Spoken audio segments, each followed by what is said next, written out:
여러분 안녕하십니까? 국민대 시사 영상 제작 동아리 클립의 뉴스 클립 진행을 맡은 신정민입니다. 오늘 뉴스 클립에서는 곧 다가올 세월호 참사 7주기를 맞아 이와 관련된 뉴스들을 준비했습니다.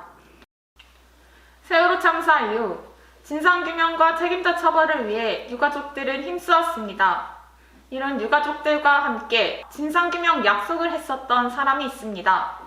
바로 문재인 대통령입니다. 그렇다면 임기 4년에 접어든 지금 세월호 참사에 대한 문재인 정부의 모습은 어떠한지 알아보았습니다. 네, 문재인 대통령은 지난 2014년 세월호 특별법 제정 촉구를 위해 지금의 광화문 세월호 광장에서 유가족분들과 동조 단식을 진행했는데요. 2016년 촛불 집회에서 세월호 참사의 책임자를 처벌하라던 요구가 거세던 시절, 당시 대선 후보였던 문재인 대통령은 이렇게 약속했습니다. 대통령 권한으로 특조위를 재가동시켜 모든 진실을 낱낱이 규명하고 정권 교체를 하면 국회에 대통령 기록물 열람을 요구하겠다던 문재인 대통령은 당선 직후 세월호 참사의 진상규명을 방기해왔습니다. 그동안 특조위는 수사권과 기소권이 없어 세월호 참사 당시 컨트롤타워였던 청와대, 국정원, 기무사를 성역 없이 수사하는 것에 대한 많은 어려움을 겪고 있었는데요. 또한 현재 국회에 180석 여당 의석을 확보하고도 문재인 대통령은 국회에 대통령 기록물 열람을 언급조차 하지 않고 있습니다. 이뿐만이 아닙니다. 2017년 7월 박근혜 정권 민정수석실의 문건이 청와대 캐비닛에서 발견이 되는데요. 세월호 참사 진상규명에 중요한 문건임에도 불구하고 문재인 정부의 국가위기관리센터는 이 세월호 문건을 파기합니다. 세월호 참사 7주기가 다가오고 있지만 진상규명과 책임자 처벌은 아직까지도 제대로 되고 있지 않습니다. 임기가 얼마 남지 않은 지금이라도 문재인 대통령은 약속을 지키기 위해 최선을 다해야 할 것입니다. 매주 토요일 저녁 세월호 유가족들과 시민들은 세월호 참사 진상규명을 위해 신교동 사거리부터 경복궁역까지 촛불을 들고 있습니다. 한 4년 가까이 문재인 정부 임기가 흘렀죠.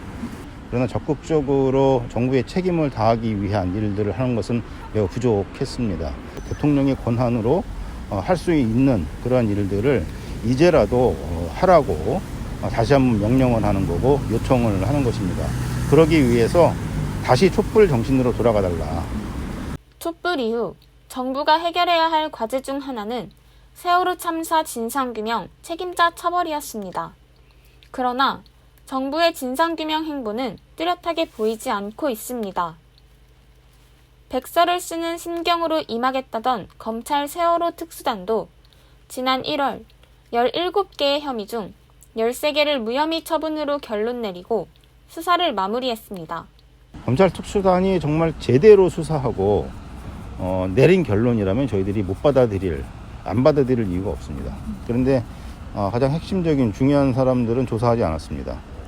기껏해야 서면 조사로 끝났고 가장 중요한 인물은 아예 수사 계획조차 없었고 수사를 하질 않았습니다. 검찰 특수단은 2019년 드러난 임경빈군 헬기 구조 지연 문제와 관련해 최초 발견 당시 이미 사망했을 가능성이 매우 높다며 무혐의 처분했습니다.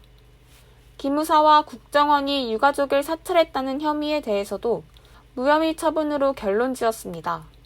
1000만 촛불이 광장을 채웠을 때 문재인 대통령이 남겼던 방명록입니다. 그러나 현재 검찰의 수사도 법원의 판결도 진상규명과 책임자 처벌에서 멀어지고 있습니다. 진상규명과 책임자 처벌을 약속했던 문재인 정부, 적극적인 움직임이 필요할 때입니다. 세월호 참사 당시 전국적으로 수많은 촛불이 있으면서 사람들은 이렇게 외쳤습니다. 어둠은 빛을 이길 수 없다. 감추는 자 범인이다. 저희 클립도 세월호 참사의 진상이 규명되고 책임자들이 처벌되는 날까지 함께하겠습니다. 오늘의 뉴스 클립 여기서 마치겠습니다. 시청해주셔서 감사합니다.